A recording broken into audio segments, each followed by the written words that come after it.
할렐루야. 하나님께 모든 영광 돌려드립니다. 오늘 말씀은 요한계시록 오늘 하려고 했지만 물 한 번 더 먹도록 하겠습니다. 지난 수요일에 마른 빵만 먹는 요한계시록만 하는 그 목 막히는 성도들이 있을까 해서 이제 물도 마시겠다 했는데 한 번 더 물 마시고 주일까지 한 번 물 마시고 다음 주 다시 한번 힘을 내서 빵을 먹도록 하겠습니다. 아마 처음 듣는 분은 이게 무슨 말인가 그러실 수 있겠습니다.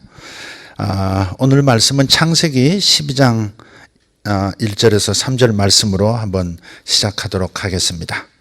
우리 잘 아시는 말씀이죠. 한번 읽도록 하죠. 창세기 12장 1절에서 3절입니다. 여호와께서 아브라함에게 이르시되 너는 너의 고향과 친척과 아버지의 집을 떠나 내가 내게 보여줄 땅으로 가라. 내가 너로 큰 민족을 이루고 내게 복을 주어 내 이름을 창대하게 하리니 너는 복이 될지라. 너를 축복하는 자에게는 내가 복을 내리고 너를 저주하는 자에게는 내가 저주하리니 땅의 모든 족속이 너로 말미암아 복을 얻을 것이라 하신지라. 아멘. 이 말씀을 자세히 살펴보면 하나님께서는 이 땅의 모든 가정들을 축복해 주시려고 계획하셨다는 것을 발견하게 됩니다. 아브라함을 통해서 복을 내리시겠다고 말씀을 하셨고요. 또 아브라함의 후손 중에 나타날 메시아, 아브라함의 혈통 속에서 인간의 몸으로 태어나실 메시아 예수 그리스도를 보내심으로써 또 지상의 모든 족속이 축복을 받도록 하시겠다고 하신 것입니다. 사도행전에도 그렇게 말씀을 하죠. 주 예수를 믿으라. 그리하면 너와 내 집이 구원을 얻을 것이다. 이 구원의 축복도 그냥 가정이라는 단위로 축복하시겠다는, 하나님께서 이 하나님의 일하시는 가장 중요한 대상은 가정이라는 사실을 우리는 생각해야 하는 것입니다. 그래서 흥미로운 부분이 뭐냐면 지상의 모든 개인이 아니라 모든 가정을 축복하시겠다는 겁니다. 모든 족속이 복을 받는다 하는 그 말씀 속에는 개개인을 말씀하시는 것보다는 가정들을 축복하시겠다는 그 의미가 담겨 있는 겁니다. 하나님께서 세우신 각 가정을 향하신 계획이 축복이라면 사탄은 분명 그 반대 계획을 가지고 있을 겁니다. 다시 말하면 땅의 모든 가정을 저주하는 것이 사탄의 계획이다, 이렇게 추측할 수 있습니다. 항상 그렇죠? 네. 요한복음 10장 10절에서도 이 부분을 예수님께서 분명히 하셨습니다. 영적 세계에서 끼치는 영향력을 생각하면 이 부분을 우리가 분명히 알아야 하는 거죠. 네. 사탄이 온 것은, 도적이 온 것은 도적질하고 죽이고 멸망시키려는 것 뿐이요 그랬어요. 사탄의 계획은 항상 하나님의 선하신 계획이 가정들에게 이루어지기를 원하는 것과 반대되는, 오히려 훔치고 모든 걸 훔치는 거죠. 마음도 훔치고 관계도 훔치고 재물도 훔치고 믿음도 훔치고. 그래서 사탄이 계속해서 역사하고 있다면 생각해 보세요. 하루라는 시간 동안에도, 깨어있거나 잠든 동안에도 사탄은 틈만 나면 우리에게서 이 주신 좋은 축복들을 뺏어가려고 한다는 것이죠. 그래서 마지막은 죽이고 멸망시키는 데까지, 하나님 없는 인생이 되기까지 역사한다는 것이죠. 그러나 예수 그리스도께서 오신 것은, 내가 온 것은 양으로 생명을 얻게 하고 보다 풍성히 얻게 하려 함이라 그러셨어요. 그러니까 사탄은 항상 손실을 가져오는 존재라면 우리 하나님의 계획은 가정들마다 생명이 넘치는 것이고 생명력을 통해서 아름다운 복들이 넘쳐나는 것, 조금이 아니라 계속 확대되고 또 확대되는 그런 복을 받기를 원하시는 거예요. 축복은 뭘까요? 축복은 하나님이 누군가를 통해서 사람의 마음속에 당신의 메시지와 또 당신이 가지신 어떤 뜻에 대한 어떤 인상을 심어주시는 거예요. 축복은 뭐예요? 하나님께서 누군가를 통해서 사람의 마음에 하나님의 메시지와 어떠한 하나님의 마음의 인상을 하나님이 어떠한 뜻을 가지고 계시다는 어떤 이미지를 심어주는 겁니다. 그럼 반대로 저주는 뭐냐? 사탄이 누군가를 통해서 사람의 마음에 자신의 정체성과 운명에 관한 사탄의 메시지와 인상을 심어주는 겁니다. 중요한 것은 정체성과 운명이라는 거예요.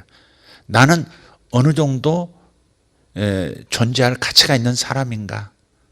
나라는 존재는 얼마나 소중한 존재인가? 하나님 마음이 얼마나 소중한가?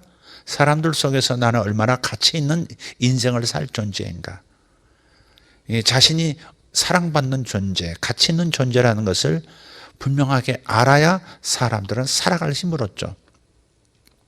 아이에서부터 어른에 이르기까지 남녀노소 모든 존재는 사랑을 분명하게 확신할 수 있어야 합니다. 나는 누군가에게 가치 있는 존재야. 누군가 속에서 나는 소중한 존재야.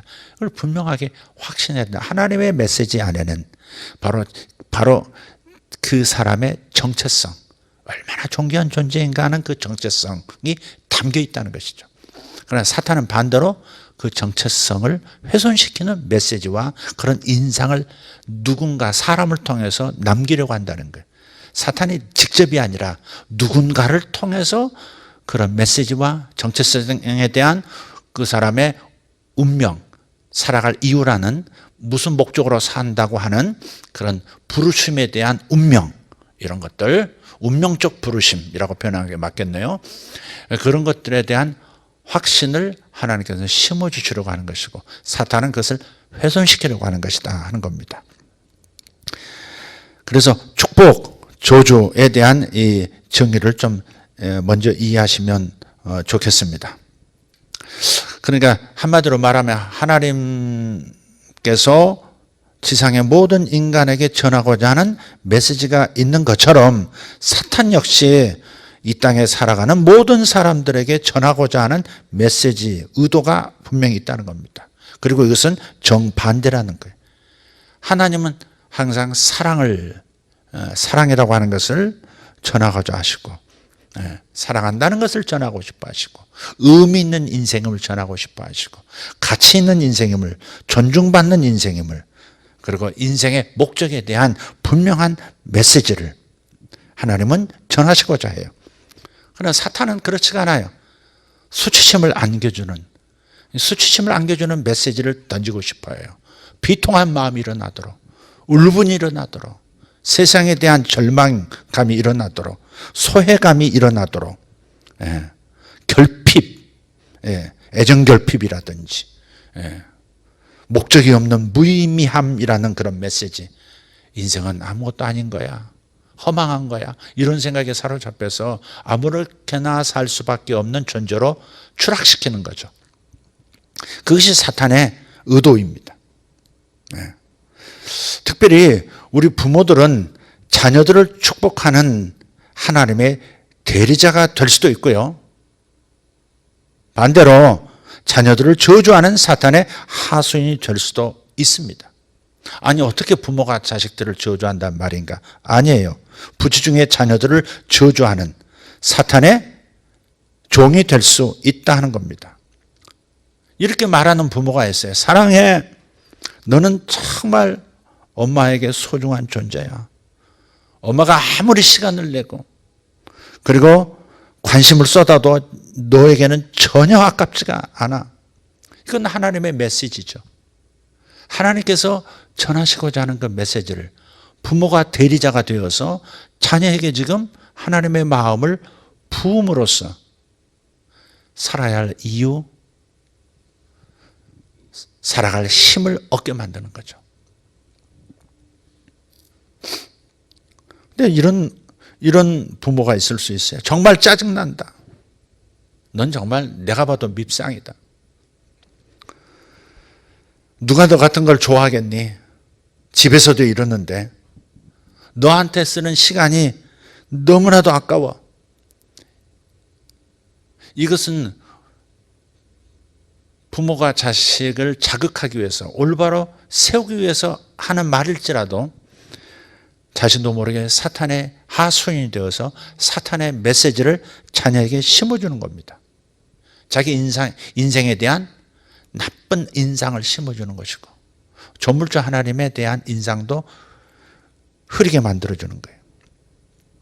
그래서 부모가 자식을 축복하는 하나님의 대리자가 될 수도 있고 사탄의 하수인도 될 수 있다는 것을 생각하길 원해요.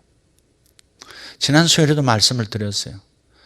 자식이 배고파요, 빵 주세요 하는데 돌을 자식에게 얹어주는 부모가 없다. 부모는 그런 것이다. 그러나 자신도 모르게 돌을 얹어줄 때가 있다. 엄마는 빵을 줬는데 아버지는 돌을 얹어줄 수도 있고, 아버지는 빵을 줬는데 엄마가 돌을 얹어줄 수도 있다. 그래서 반쪽의 빵만으로 살아가는 자식들이 많고, 그래서 울부짖는 영혼들의 소리가 있다는 겁니다. 이런 얘기를 제가 한번 들은 적이 있는데요. 미국에 있는 성도예요. 이 남자가 어느 날 마트를 갔어요.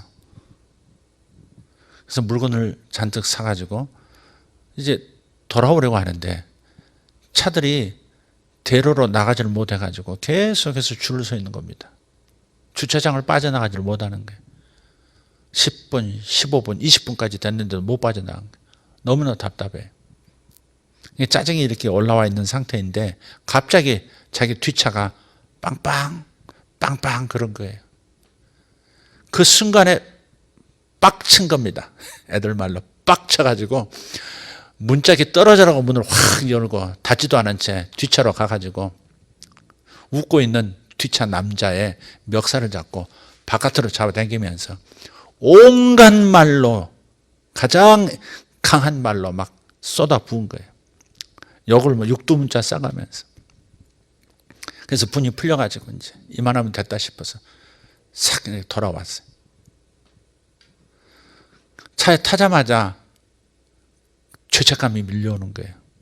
아니 내가 그리스도인인데, 아니 그리스도의 사랑을 전해도 부족할 텐데 세상에 내가 나가서 다른 사람의 그 크락션 울렸다고 멱살을 잡고 온갖 저주스러운 말을 다 쏟아 부었으니 난 너무 하나님 앞에도 죄송하고 자신이 부끄럽고 수치감에 휩싸이는 거예요. 근데 마침 또 생각이 떠오르더래요.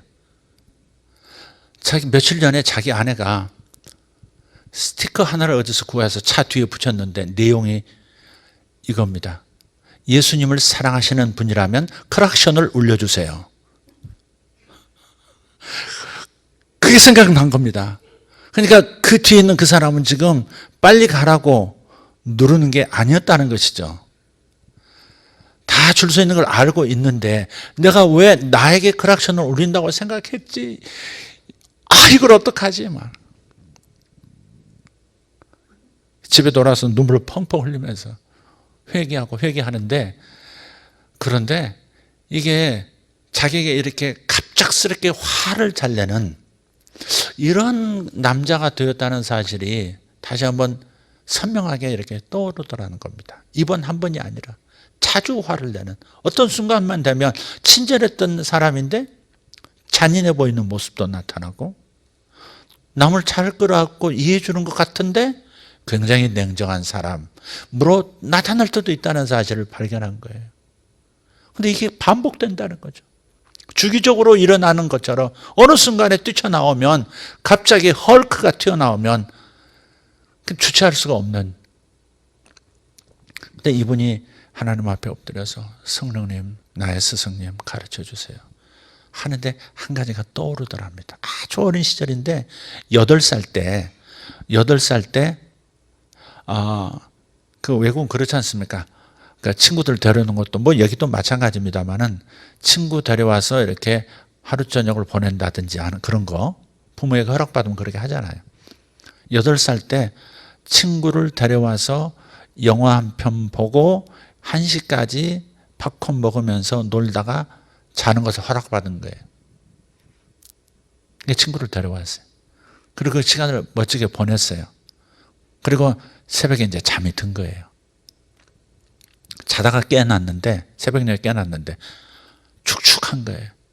자기가 오줌을 싼 거예요. 그래서 이제 이게 들킬까봐 시트 뭐 이렇게 다 개가지고 침대 밑으로 밀어놓고 이랬는데 아침에 엄마가 일찍 그걸 발견한 거예요. 아침 먹이고 애도 이제 보내려고 친구도 보내야 되는데 그 아침 식탁에서 다른 친구가 있는 데서 어머니가 아버지한테 그 얘기를 해줬고 아버지는 아들이 다시는 오줌 싸는 일이 발생하지 않도록 좀 단단히 교육을 시키려고 좋은 마음에서 자극을 주면 되겠지 하고서는 친구 앞에서 너 오줌 쌌지? 이렇게 얘기한 거예요. 너 벌 좀 받아야 되겠다. 그래서 친구 보는 데서 엉덩이를 까가지고 엉덩이를 몇 차례를 때린 거예요. 근데 그 순간에 이 8살짜리 남자애가 아버지를 힘만 있으면 아버지를 정말 죽이고 싶더래요. 그 생각이 나더래요. 물론 장생에서 이해를 했다는 거죠. 자기도 자식을 길러보고 하니까 아버지가 그래서 그랬다는 것을 이제는 일찍 알았어요. 그래서 자기에게 문제가 없는 줄 알았어요. 그냥 지나간 일이고 아버지를 이해했고 뭐 충분히 있을 수 있는 일이야. 어린 시절 이야기로 웃고 지나갈 수 있는 얘기인데 성령께서 이렇게 조명을 해 주시니까 이게 다 잊어진 이야기고 그냥 희미한 재밌는 이야기로만 내 기억 속에 남은 줄 알았는데 감정은 어린아이, 이 40살이 된 이 남자 속에서 8살짜리 어린애가 울고 있다는 그 감정은 하나도 치료가 안 된 채 있었다는 걸 발견한 거예요. 그래서 옛날로 돌아가서 바로 그 부분을 가지고 하나님 앞에 기도하고 또 아버지에게 또 이렇게 생각 속에서 기도 속에서 표현도 하고 이러면서 그때 그 어린 시절의 그 상처가 예수님께서 그 어린 시절의 상황 속에서 치료해 주시는 것을 경험한 거예요.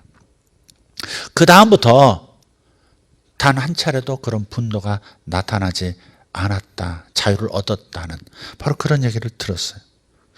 부지 중에 부모가 하나님의 대리자가 될 수도 있고 사탄의 하순이 될 수도 있다는 겁니다. 우리는 저주하지 말고 축복해야 합니다. 특별히 부모로서 자녀를 향해서는 축복하는 부모가 되어야 합니다. 깨어서 저주하지 않아야 되겠고 깨어서 축복해야 합니다. 깨어있다는 말의 의미를 이해하시죠? 깨어있어야 합니다. 하나님 말씀 안에서 진실 안에서 깨어있어야 합니다. 축복한다라고 하는 이 단어는 히브리 언어에서는 이제 바라크라고 그러죠. 바라크. 바라크. 축복도 바락바락해야 합니다. 바라크. 이 바라크의 뜻을 두 가지로 좀 나눠서 생각할 수 있는데요. 첫 번째 뜻은 누구 앞에서, 아무개 앞에서 무릎을 꿇는다 그런 뜻이 있어요. 누구 앞에서 무릎을 꿇는다. 그렇기 때문에 축복이라고 하는 것은, 축복한다는 것은 아주 겸손한 태도에서 나온다고 말할 수 있어요. 겸손하지 않으면 축복할 수 없는 거예요. 축복은 겸손한 태도, 겸허한 마음에서 나오는 겁니다. 누군가를 내려다보면서, 이게 축복 그러면 좀 우월한 존재가 누군가를 내려다보면서 그 우월한 입장에서 그에게 축복을 내리는 모습을 떠올립니다. 내가 너를 축복하노라 뭐 이런 거죠. 그렇지만 예수님을 한번 모델로 한번 보시라 이 말이죠. 예수님께서는 자신을 낮추셨죠. 제자들의 발을 씻어주시는 그 모습. 아니, 이 땅에 오심부터 인간의 형체를 입으심으로써 우리를 축복하셨어요. 무릎을 꿇고 축복하시는 최고의 모델이 바로 예수님이세요. 그게 축복하는 겁니다. 축복은 절대 높은 곳에서 할 수 없다는 겁니다. 목사도 가끔 성도들을 축복하죠. 외형적으로 뭐 축도를 할 수도 있고 손으로 안수도 할 수 있지만 마음의 태도에서는 무릎을 꿇고 겸허한 마음으로 그의 인생에 대해서 축복하는 마음이 아니라면 진정한 축복은 아니라는 거예요. 우월한 자가 낮은 자에게 축복하는 게 아니다 이 말이에요. 두 번째 뜻은 이래요. 바라크라고 하는 단어의 두 번째 뜻은 형통할 수 있도록 해준다 하는 겁니다. 잘 나갈 수 있도록 해주는 겁니다. 그렇기 때문에 이 두 가지 뜻을 합하면 누군가를 축복한다고 하는 것은 겸허하게 그 앞에 무릎을 꿇고 그 사람이 잘 되어지도록 형통하도록 힘을 실어주는 것, 이게 축복하는 겁니다. 그 사람 앞에 무릎을 꿇고 적어도 마음으로는 겸허한 마음을 가지고 그 사람이 형통하도록 힘을 실어주는 것. 마치 쇼트트랙 경기에서 막 달리던 사람이 정지해서 바톤을 받으려고 하는 다음 순서자의 엉덩이를 확 밀어줘서 앞으로 쏜사같이 튀어나가서 우승할 수 있도록 해주듯이 힘을 실어주는 거예요.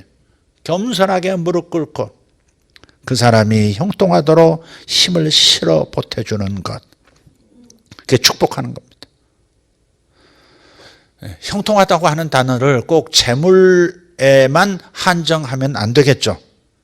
만약에 우리가 아들을 축복한다면 혹은 딸을 축복한다면 그 아들과 딸의 인생 모든 영역이 형통하도록 힘을 준다는 뜻이에요.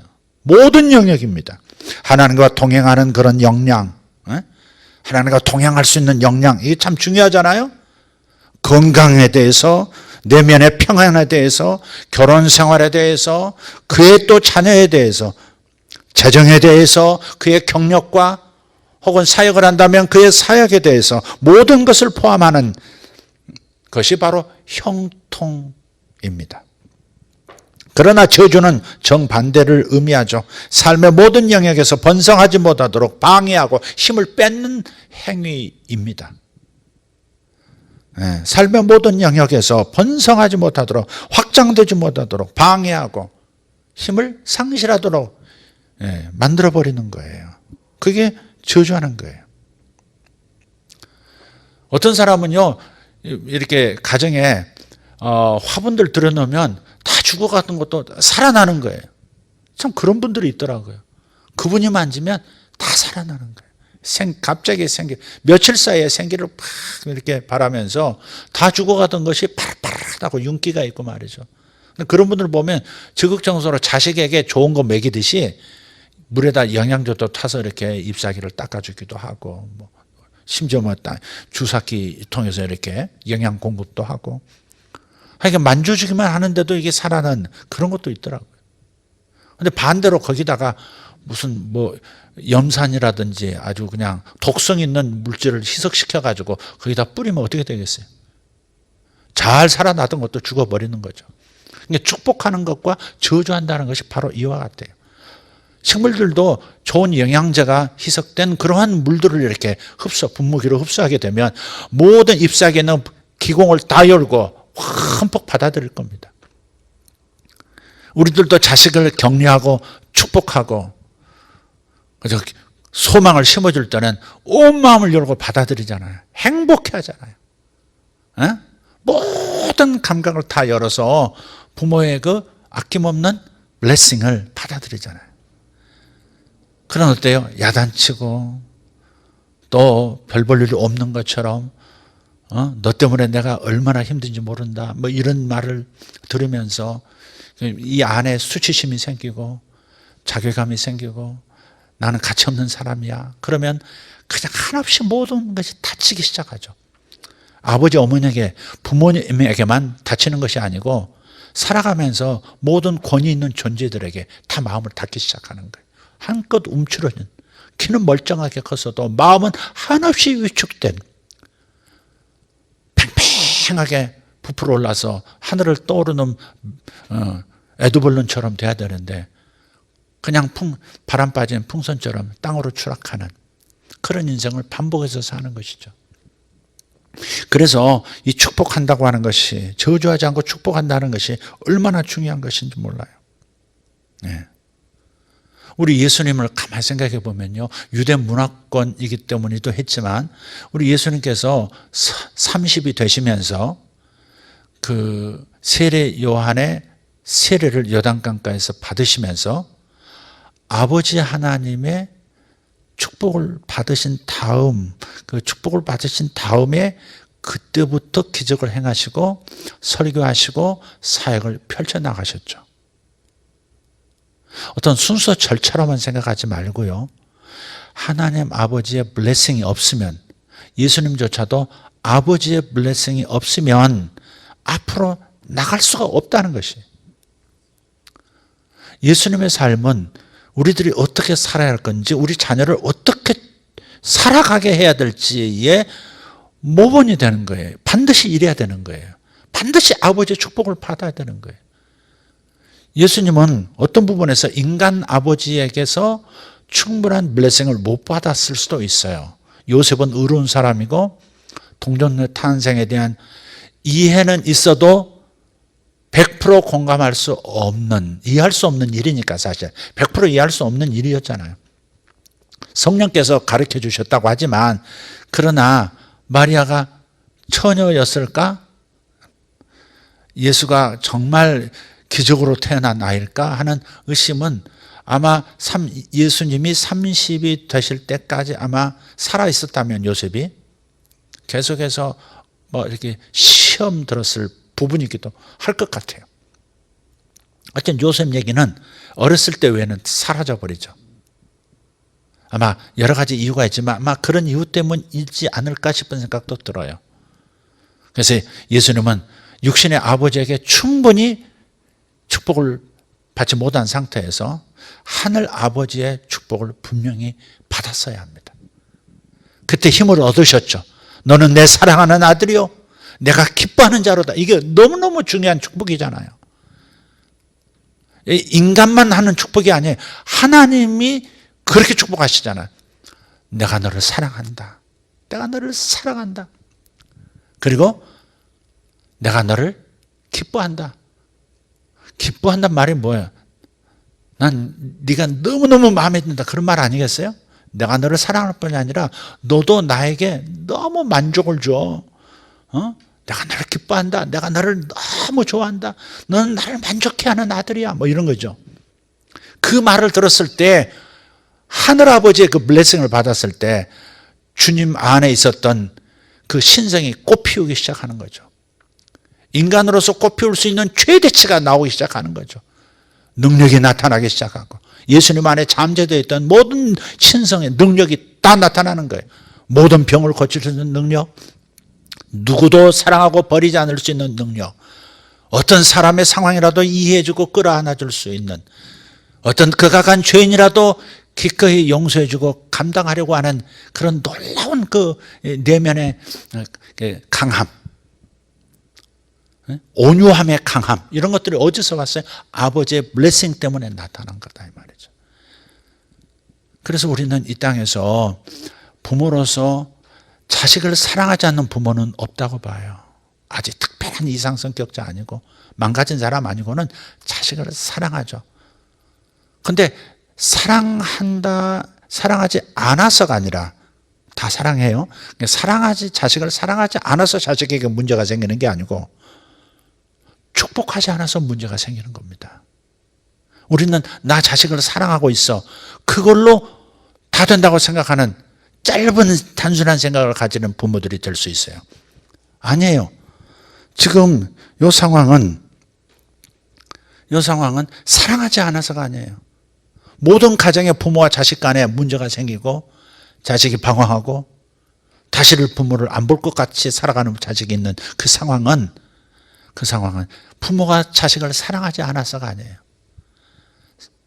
사랑하지만 축복하지 않아서, 사랑한다고 말한다든지, 너는 내게 너무 소중한 존재야, 네가 있어서 너무너무 내가 행복하다, 뭐 이런 축복을 하지 않아서, 그래서 문제가 생기는 것이다 이 말이죠. 그래서 자식이 온전히 형통하지 못하는 거예요. 예?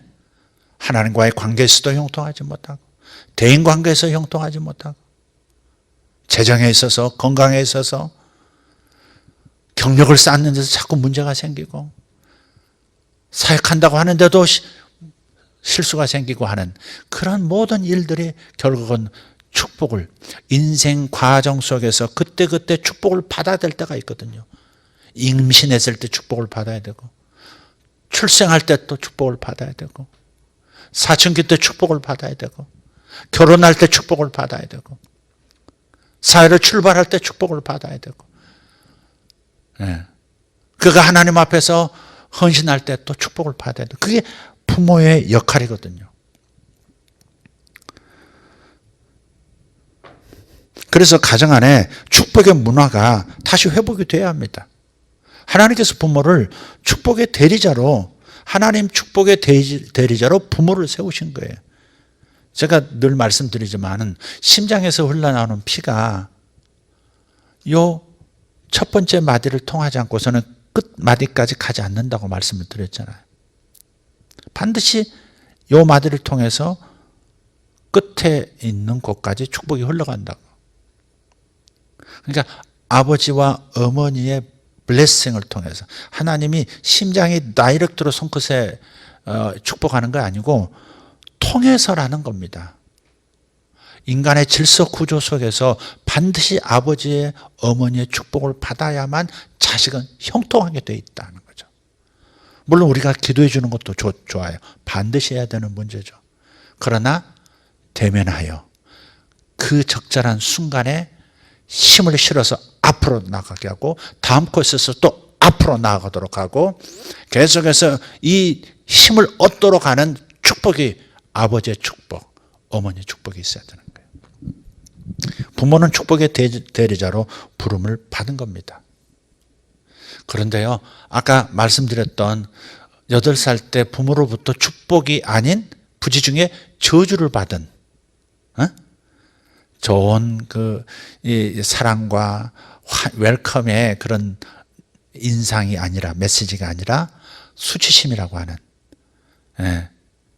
그러한 것을, 이 저주를 심어준 그 아비로 인해서 그저 30년, 40년 거의 가까이까지 분노하는 인생, 스스로도 어느 순간에는 주체할 수 없는 폭발적인 그런 것이 나타나도록 만들어버린 바로 저주의 힘이 그런 거죠. 그래서 축복을 빨리 회복해야 돼요. 축복하는 문화가 생겨야 돼요. 그것이 얼마나 중요한지 그걸 생각해야 돼요.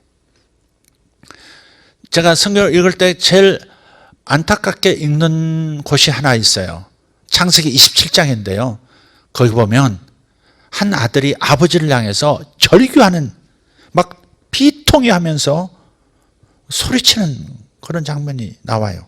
창세기 27장 한번 펴보시죠. 그 남자의 이름은 에서입니다. 쌍둥이 형제였죠.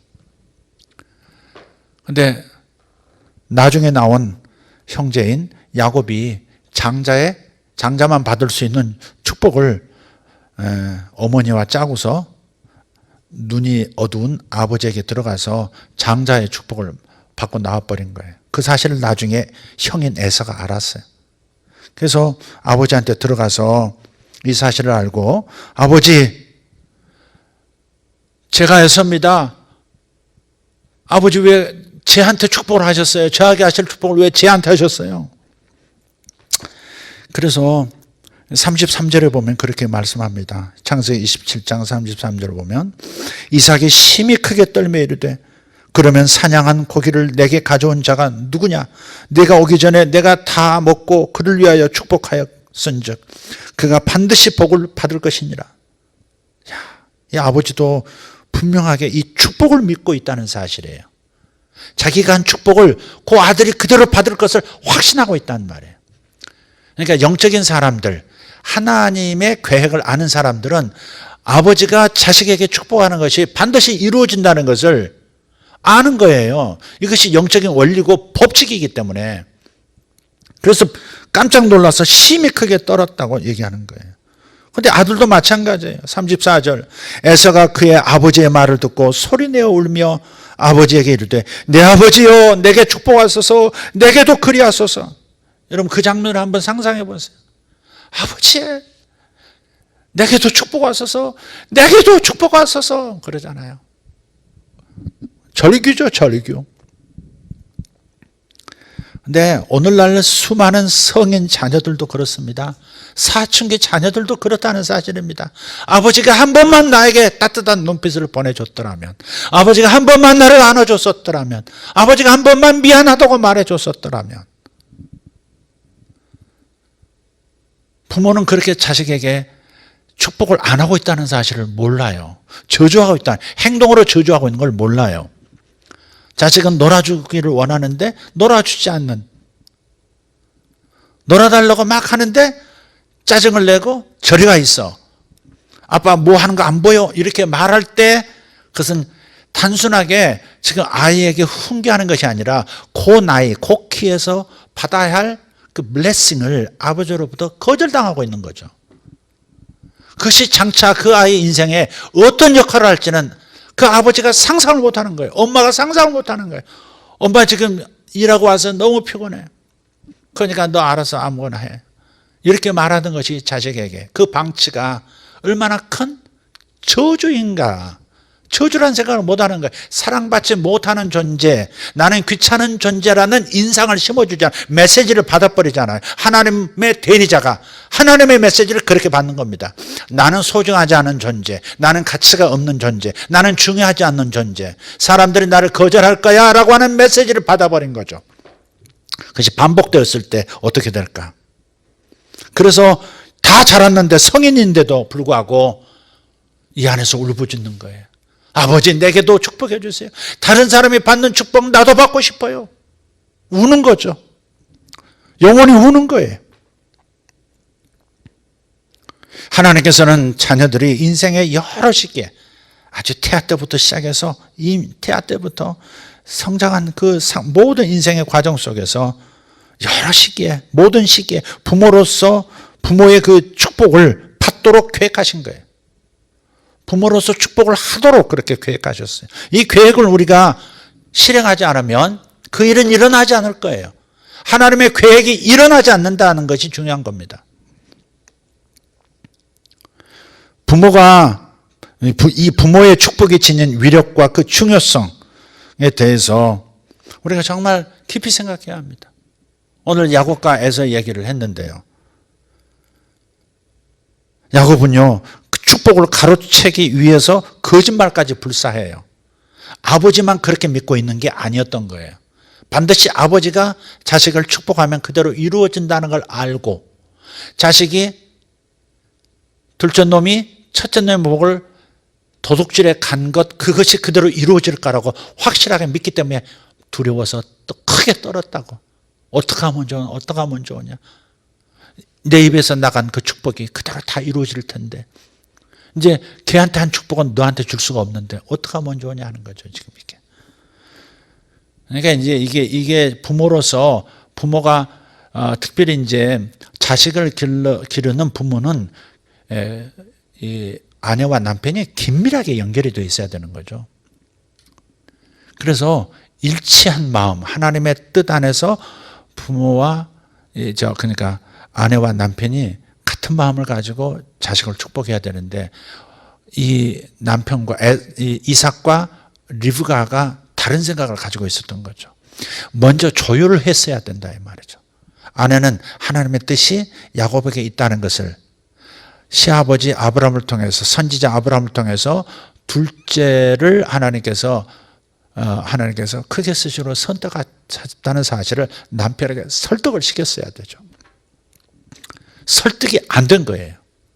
전했는데도 안 들었을 수도 있지만 안 된 거예요, 지금.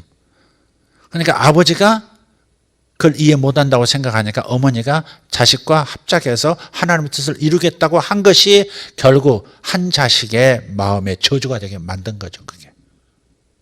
그리고 그 자식도 이 축복을 도둑질하는 자식으로 만들어버린 거죠. 일종의 역기능이죠, 이게. 에서도 마찬가지예요. 축복의 위력을 믿은 거예요. 중요하다는 걸 안 거예요. 이 도둑맞은 축복 때문에 동성을 죽이려고 계획할 만큼 분노한 겁니다. 38절 한번 읽어보죠. 에서가 아버지에게 이르되 내 아버지여, 아버지가 빌복이 이 하나뿐이리까 내 아버지여 내게 축복하소서, 내게도 그리하소서 하고 소리를 높여오니, 말하면서도 아는 거예요.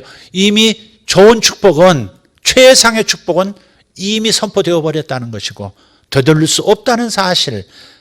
그래서 아버지 축복이 하나뿐이겠습니까? 다른 축복이라도 주세요. 하지만은 이게 속에 불타는 마음이 있어서 우는 겁니다. 우리는 이것은 배워야 합니다. 아버지도 이 두 아들도 하나님께서 축복을 통해서 하나님의 계획이 성취되도록 되어진다는 것.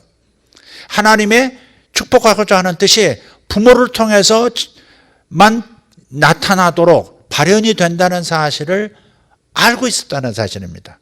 많은 사람들이 이걸 모르고 있다는 사실이고, 하나님께서 그를 축복해 주시기를 간접적으로만 구하고 있는 거죠. 아니에요. 공개적으로 자식을 축복해야 합니다. 공개적으로 너는 어떤 사람이다. 너는 내게 어떤 존재다. 하나님께서 너를 어떻게 쓰실 것이다.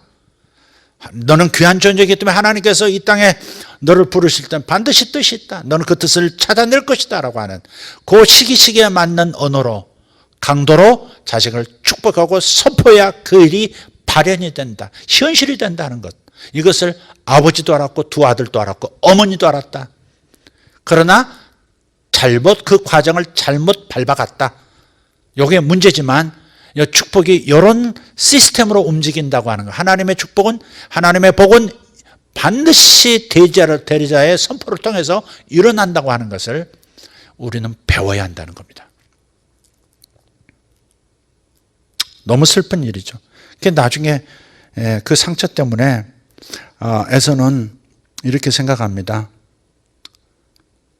41절을 보면 그의 아버지가 야곱에게 축복한 그 축복으로 말미암아 에사가 야곱을 미워하여 심중에 이르기를 아버지를 곡할 때가 가까웠은즉 내가 내 아우 야곱을 죽이리라. 내 아우 야곱을 죽이리라. 야, 어떻게 동생까지 죽일 만큼, 동생을 죽이려고 계획할 만큼 분노하는 부모의 축복이 지닌 위력과 그 중요성을 에서도 알고 있었다는 겁니다. 아버지가 자신의 미래에 대한 열쇠를 쥐고 있다는 것, 그리고 그 열쇠를 사용할 때 비로소 자신이 형통할 것을 잘 알았다고 하는 것, 이 점이 오늘 우리가 배워야 할 부분이다 하는 겁니다. 야곱의 후대를 보면요, 실제로 그대로 됩니다. 야곱의 후대는 말이죠, 그 가문의 숫자가 크게 번성합니다. 여러분 잘 아시는 이스라엘 민족의 조상이, 히브리 민족의 조상이 누구예요? 아니야, 아브라함이지만, 그러나 본격적으로 이스라엘이라고 하는 한 국가의 아버지는 이스라엘, 즉 야곱입니다. 야곱의 12아들이 12지파의 머리잖아요. 결국 그렇게 이루어진 겁니다. 지금도 이스라엘 국가를 야곱의 이름을 따와서, 하나님이 지어주신 야곱이라 하지 말고 이스라엘이라 하라 그랬는데 그 이름을 사용해서 국가의 호칭이 그렇지 않습니까? 그래서 가문의 숫자가 크게 번성을 하고요, 큰 재물을 얻어서 애굽에서 나오고요, 또 건강하고, 역병이 닥쳤는데 전염병이 온 애굽을 다 덮는데도 한 사람도 전염병에 걸리지 않고 질병에 걸리지 않고 다 나오게 되고, 적들을 물리치고 오랫동안 하나님께서 주신 땅에서 차지하고 번성을 하게 됩니다. 그러나 에서 가문 후예를 보면 수적으로 번성을 못했고요, 그들도 번성한 부분이 있지만 상대적으로는 너무 빈약하게 번성했고요, 형통하지 못했고 부하지도 못했고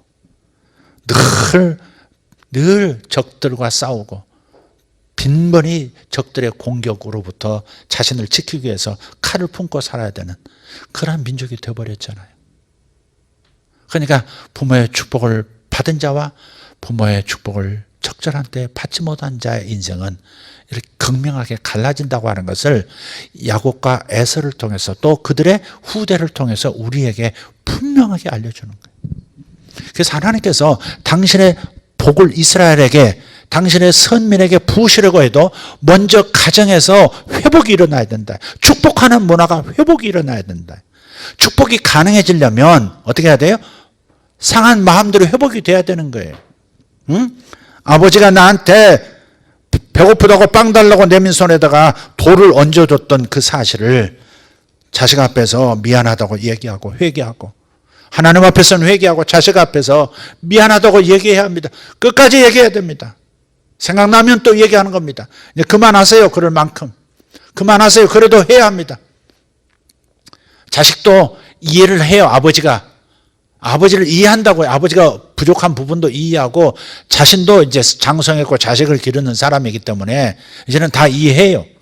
이해해도 그러나 감정은, 그 속에 있는 어린아이는 그때 받은 축복을 못 받은 채 어린아이 모습으로 그 속에 있다는 사실을 생각하고, 그 속에서 울고 있는 어린아이를 달래주고 축복해주고 다시 일어서도록, 같이 성장하도록, 겉과 내면이 같이 성장하도록 도와줘야 합니다. 그래서 말라기 4장 6절 4장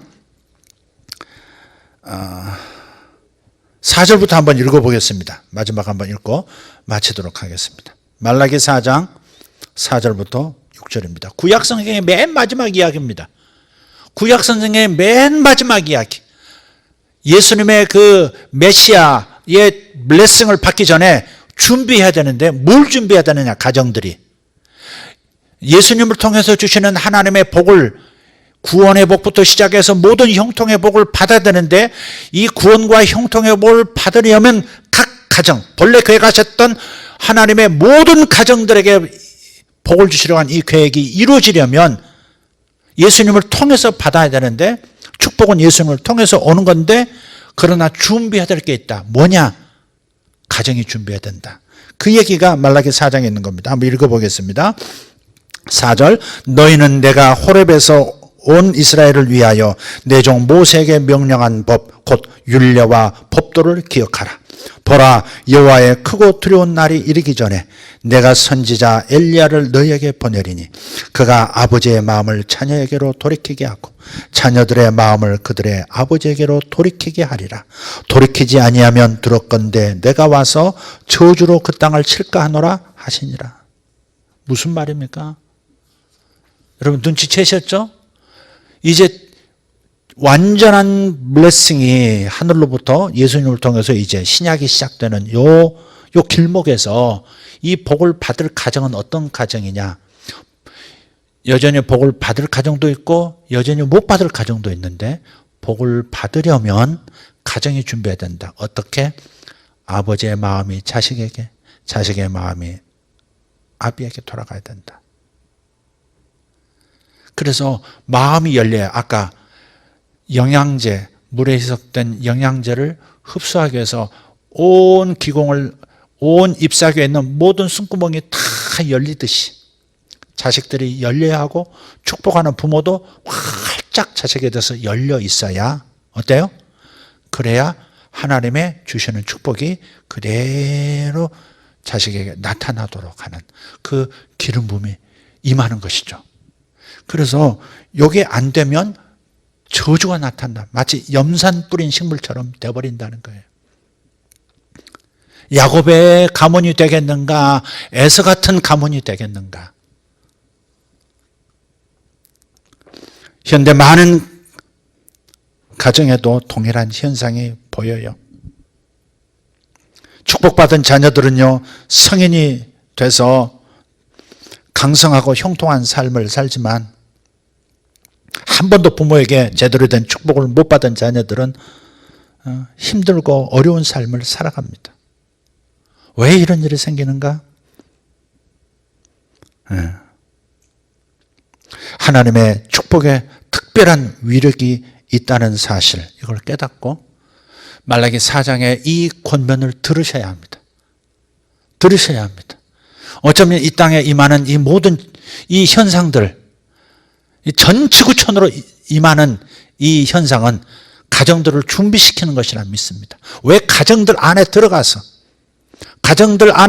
하나님을 예배하는 그런 현장이 되도록 이렇게 만들어지고 있을까? 배후에 하나님의 손이 있다고 한번 가정하고, 하나님이 직접 이 저주를 내리시진 않지만, 그러나 우리 죄 때문에 들어온 일이지만 그 핵심의 죄는 뭐냐? 부모 세대와 자식 세대가 끊어졌다는 거예요. 열리지 않고 끊어져 버렸다는 거예요. 하나님의 복이 계속 대를 이어 가야 하는데, 이 대한민국에 하나님께서 주신 위대한 소명과 그 복이 흘러가야 할 텐데, 대한민국의 크리스천 가정들까지도 자식과 부모 간에 활짝 열려있지 않은 상태, 상처 입은 것을 계속 담고 있으면서 마음을 닫아버리고, 그래서 아버지의 축복이 소용없고 자식의 축복을 받고자 해도 아버지를 통해서 오는 축복이기 때문에 그냥 힘겹게 어렵게 살아가고 있는 자식들의 모습, 이 구조를 깨뜨리시고자 하는 하나님의 의도가 있지 않을까요? 왜 가정 안으로 전부 밀어넣었을까요? 아버지도 일찍 가정으로, 아니 재택근무를 하게 만들고, 심지어 실직까지 해서 지금 가정에 모여서 하나님 앞에 구해야 되는 상황이잖아요. 왜 이런 상황이 되었을까? 이걸로도 깨우치지 못하고 바른 자세로 돌아오지 않는다면 다음은 어떤 일이 벌어질까? 단지 전염병? 그 다음 따라오는 게 뭡니까? 전염병 다음에 경제적 기근이 또 따라오지 않습니까? 메뚜기 재앙과 전염병은 붙어서 와요. 황충재앙은 경제적 어려움을 말하는 겁니다. 그 다음에 전염병 나타나죠. 붙어서 한 묶음으로 오는 겁니다. 대기업도 월급을 다음 달부터는 못 주는 기업이 나올 수도 있어요. 수익이 안 나는데 무엇으로 월급을 주겠습니까? 절반 월급 받고 그냥 일 안 하고 공장 문 닫고 있는 대기업들도 있고. 어떤 상황입니까? 중소기업은 더 어려울 거예요. 싸우는 돈이 없는데. 자, 단순하게 경제 어렵다, 이거 어떻게 하면 좋냐, 이 정부에 대해서 우리가 여러 가지 말도 할 수 있고 뭐 이렇게 요구할 수도 있지만, 먼저 하나님 앞에서 우리가 해결해야 될 문제가, 우리 모두가 해결해야 될 문제가 있는 거예요. 부모가 자식에게, 자식이 부모에게로 마음이 돌아가야 합니다. 지금 저 뒤에 이근재 목사님 아멘 아멘 하는데 지금 자신은 잘하고 있다, 이것이죠. 정말 잘하고 있어요. 저 집도 이 담임 목사가 아들만 둘이니까 부목사도 아들만 둘인 것. 주구장창 얘기합니다, 우리 부목사님. 큰 아들은 현동이 같고 작은 아들은 미가엘 같다고. 또 이렇게도 얘기해요. 우리 두 아들이 우리 목사님, 담임 목사님 아들들 같이 되었습니다. 그게 목표라고. 그렇게 기도한다고 그렇게도 하더라고. 겉으로만 그런지 속으로 그런지 잘 모르겠지만. 근데 자식들을 기르는 걸 보면 우리 부목사님 잘하고 있는 거예요. 정말 잘하고 있더라고. 충분히 자식들이 그냥 사람을 흠뻑 받도록, 물론 따끔하게 책망도 하지만은, 그러나 정말 건강하게 아버지가 아들을, 엄마가 아이들을 키우고 있는 거예요. 다치지 않도록. 그들의 영혼의 기공이 다치지 않도록 활짝 열어주는 그런 자식들과 충분히 시간을 가져주고, 저 바쁜데도 항상 틈만 나면 자식들과 시간을 가져주고, 거절하지 않고, 아빠 바쁜 거 몰라, 애 좀 조용히 시켜, 뭐 이렇게 말하지 않는 거예요. 그런 가정들 가끔 있어요. 지금 이게 내가 할 일이 지금 직장에서도 못 끝내서 집에 와서 지금 하고 있는데 애들 좀 정의 안 시키고 뭐 하느냐고 이렇게 말하는 아버지, 이것은 축복은커녕 지금 저주하고 있는 겁니다. 나는 사랑받지 못하는 존재라고. 하나님의 메시지를 너는 사랑받지 못할 존재야, 너는 소중한 존재가 아니야 라고 사탄의 하순이 되어 있는 겁니다. 그러니 나중에 장차 애들이 커서 아버지에 대해서 다친 마음을 열기가 쉽지 않은 겁니다. 어떤 자식들은 집에 들어가고 싶어 하지 않아요. 아버지만 들어오면 바깥에 있고 싶은 거예요. 이것을 아무렇지도 않게 생각하는 거예요. 있을 수 없는 일이에요, 이게. 얼마나 큰 저주, 이거 얼마나 큰 지금 저주로 그 땅을 칠까 하노라. 땅을 친다고 그랬어요. 네 가정 친다 그러지 않았어요. 그 땅을 친다 그랬어요. 땅을 친다. 그러니까 형통하지 못하게 된다, 그 말이에요. 자식을 축복 못하면, 하나님의 축복을 아버지가, 어머니가 자식에게 못하면 그 자식이 살아가는 땅이 형통하지 못한 거예요. 인생이 힘들고 어렵고 계속 어려운 뿐인 거예요. 혹시 자신을 축복할 아버지가 어머니가 안 계신다면, 그럴 상황이 아니라면 여러분 감추었던 만나 하늘아버지에게 여러분 블레싱을 구하십시오. 그러면 하나님께서 아비 같은 사람을 여러분에게 보내주실 수 있어요. 아비 같은 역할을 해줄 그런 리더들도 생겨날 수 있어요. 그래서 여러분이, 우리 모두가 아비가 됐든 자식이 됐든 어머니가 됐든 딸이 됐든 이제는 정말 서로를 향해서 마주보고 마음을 여는 것, 상처를 극복하고 마음을 열고, 아버지여 나를 축복하소서, 아버지여 하지 않았던 밀린 숙제 좀 제게 해주세요, 이렇게 할 수 있도록 하셔야 되겠고, 아버지 어머니 기꺼이 가슴을 열고 밀린 숙제하는 심정으로 반성하는 마음, 회개하는 마음으로 자식을 축복해서 자식 속에 아직 피어나지 못한 몽우리 다 피어나도록 만들어 주셔야 돼요. 제 카톡 대문에 보면 수많은 꽃들이 피어나지 않은 자리에 몽우리진 튤립부터 장미, 온갖 꽃들이 다발로 쭉 있는, 수천 송이가 있는 그런 그림이 떠 있어요. 사진이 떠 있어요. 제가 거기다 적었어요. 피어나라, 피어나라, 다 피어나라. 이렇게. 피어나라, 피어나라, 다 피어나라. 오늘 제가 어디를 갔다, 우리 평창 수양관에도 지금 그 추운데도, 산속인데도 몽우리가 이렇게 뭔가 튀어나오려고 몽우리들이 이렇게 다 맺혔더라고요. 오늘 어떤 목사님 뵙고 또 평창 얘기를 좀 나누고 뭐 준비하면서 이렇게 돌아오는 길을 보니까 산수화가, 노란 산수화들이 확 길가에 피었더라고요. 여러분 이렇게 가정이 피어나시길 바라요. 부모들이 피어나길 바라고 자식들이 피어나길 바라요. 자식들도 생각해야 돼요. 우리 부모가 그런 사랑을 못 받고 그런 블레싱을 못 받았으니, 또 그것이 중요성을 성경적으로 몰라서 그런 것이니 기꺼이 용서하는 마음을 가지고, 기꺼이 용서하는 마음을 가지고 아버지를 축복하는 마음을 여는 자식들이 되어지고, 어머니를 향해서 열어주는 딸들이 되어야 되고, 딸이 아버지를 사랑하고 아버지가 딸을 사랑하고, 아버지가 아들을, 어머니가 아들을, 아들이 어머니와 아버지를 향해서 가슴 기공을 활짝 열고 영혼을 활짝 열고 기꺼이 서로를 축복할 수 있도록, 축복을 받을 수 있도록 준비하셔야 합니다. 그렇지 않으면 이 땅을 칠까 하노라가 지금 이미 이루어지고 있는 겁니다. 이 대한민국 크리스찬 가정들에게, 아니 이 온 땅에 있는 가정들에게 지금 이 축복을, 하나님의 축복을 흘러가게 하지를 못하니, 일어나게 하지를 못하니 내가 가정으로 몰아넣어서 이걸 깨우치고 빨리 회복되라고 하는 건데, 오히려 가정이 밀어넣어놨다니 이혼하고 심지어는 막 떨어져 죽기도 하고, 이런 일이 생긴다면 이거 어떤 일을 그 다음에 겪을 겁니까? 우리가 단지 코로나에서 벗어나는 것을, 이런 시련에서 벗어나는 것을 목표로 삼으면 안 됩니다. 경제적인 어려움, 이것을 벗어나는 것이 초점이 되면 안 됩니다. 하나님의 뜻이 무엇인가, 여기서 우리가 정말 해결해야 될 문제가 무엇이기에 도대체 이 땅에 이런 재난이 오는 것인가, 이런 구조를 만든 우리들 삶의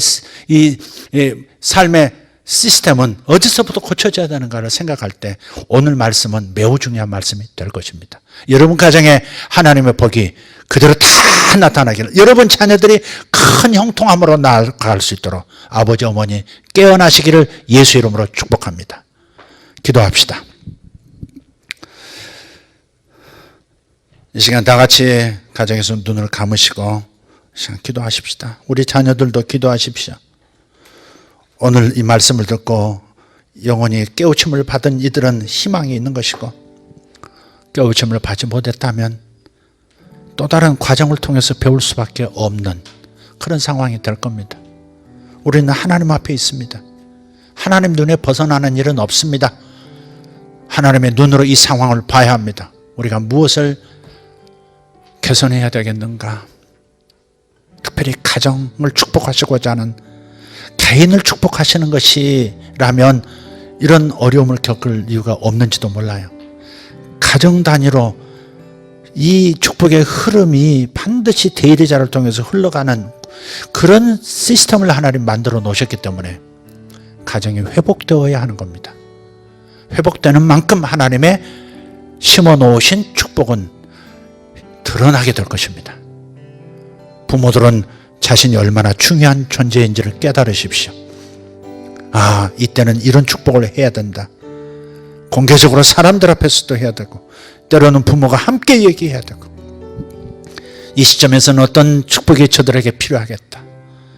말씀을 읽으면서 여러분이 그것을 말씀을 취해서 그 말씀을 어떻게 전할 것인가, 어떻게 축복으로 바꾸어 선포할 것인가를 기억하시고,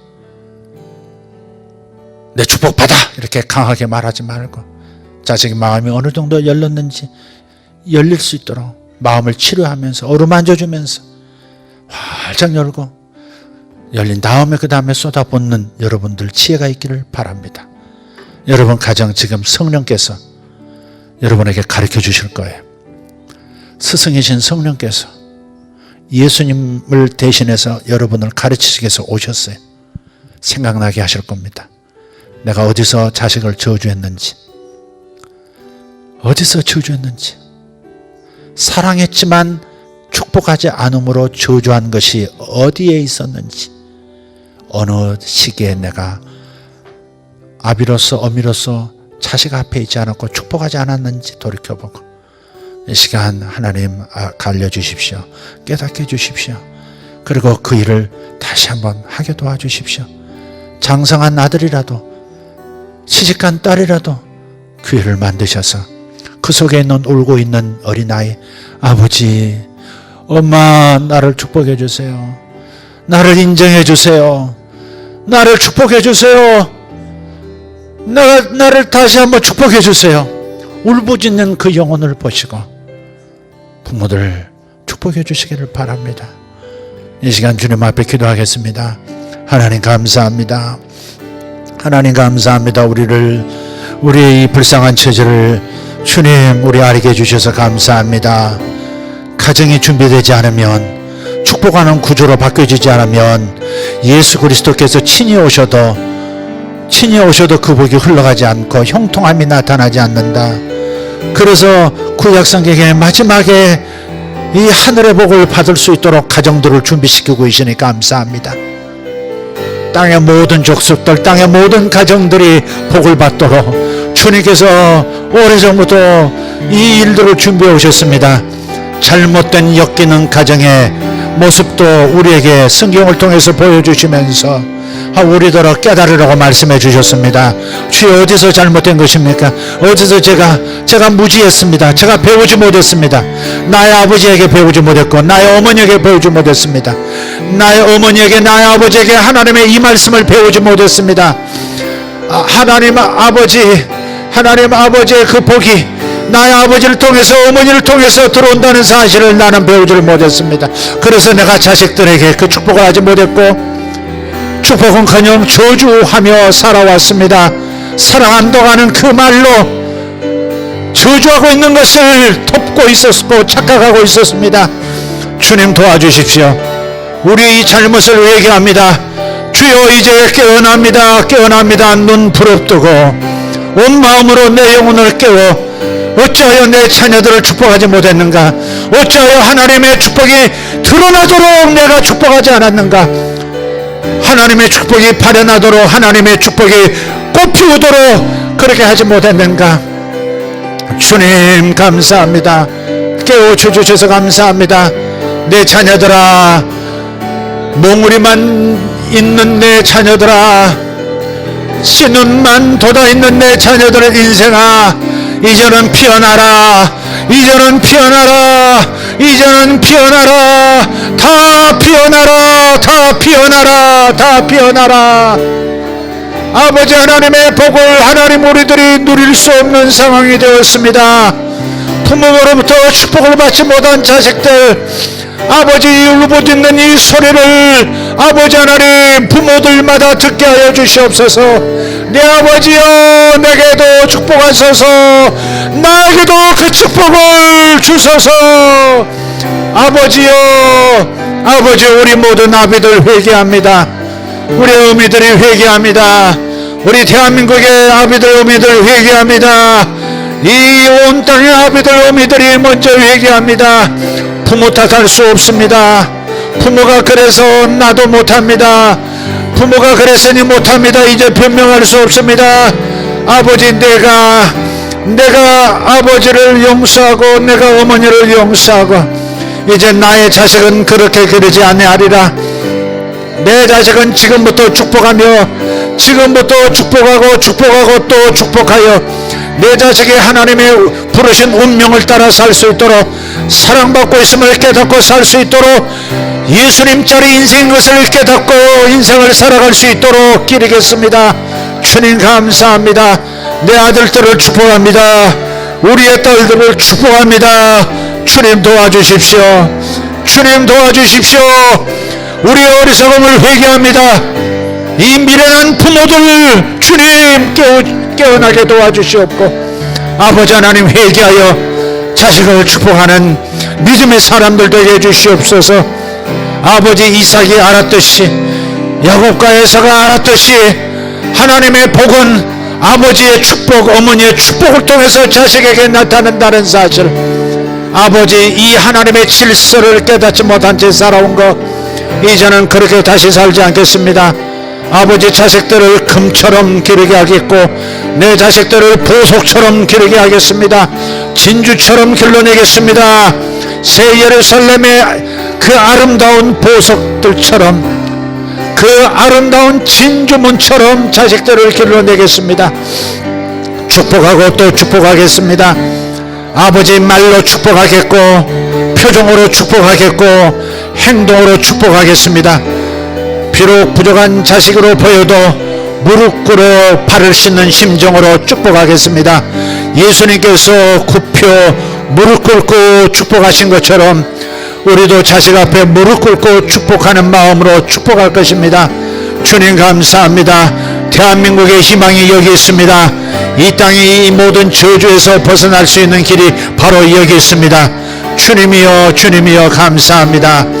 하나님의 복을 받기 전 예수님을 통해서 주시는 하늘의 모든 신령한 것과 땅의 온갖 아름다운 형통함을 우리 가정들마다 받기 위하여 가정들이 깨어나 서로를 향하여 가슴을 열게 하여 주시옵소서. 자식들이 아버지 어머니를 향하여 마음을 열게 하시고 아버지 어머니 아버지들이 깨어 자식들을 향해서 온 마음으로 축복하는 자들 되게 하여 주시옵소서. 이 미련함을 깨우쳐 주시옵소서. 우리의 이 미련함을 깨우쳐 주셔서 항상 깨어 하나님의 계획을 축복의 위력 그 중요성을 깨닫고 이 일을 행할 수 있도록 도와주시옵소서. 주여 감사합니다.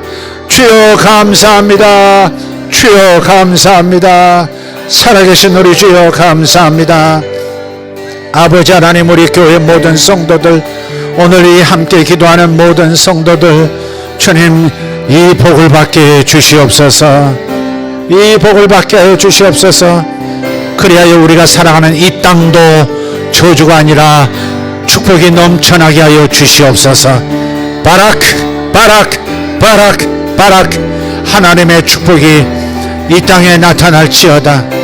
모든 실망과 저주와 좌절과 희망 없음을 선포하는 입들이 닫혀지게 하시고 하나님의 부르심에는 후회하심이 없으니 우리 가정을 부르시는 부르심에는 후회하심이 없는 줄 믿사오니 언제라도 돌이키면 될 줄 믿습니다. 대한민국을 부르신 부르심에 주님 후회하심이 없는 줄 믿습니다. 대한민국에 주신 은사 부르심에 후회하심이 없는 줄 믿습니다.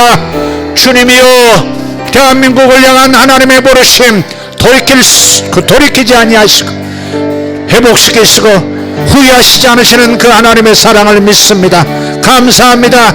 대한민국을 세상을 섬기는 나라 자유 통일을 통해서 예수 그리스도의 사랑 안에서 온 세상을 섬기는 대한민국이 될 수 있도록 통일 대한민국이 될 수 있도록 만들어 주실 것을 믿습니다.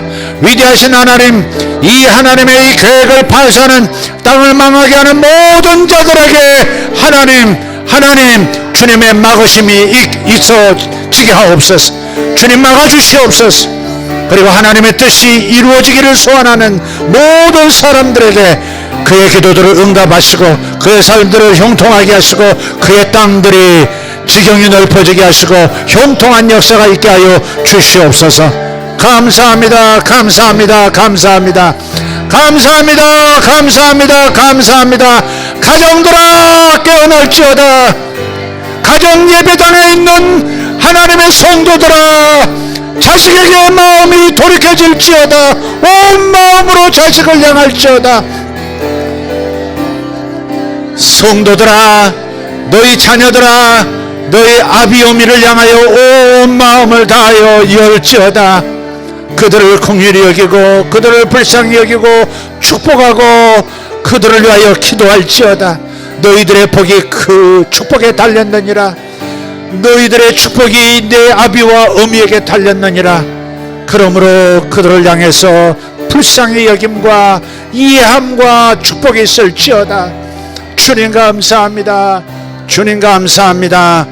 주님 감사합니다. 주님 감사합니다. 할렐루야. 예수님의 이름으로 축복합니다. 우리 주 예수님의 이름으로 축복합니다. 우리 주 예수님의 이름으로 축복합니다. 아멘.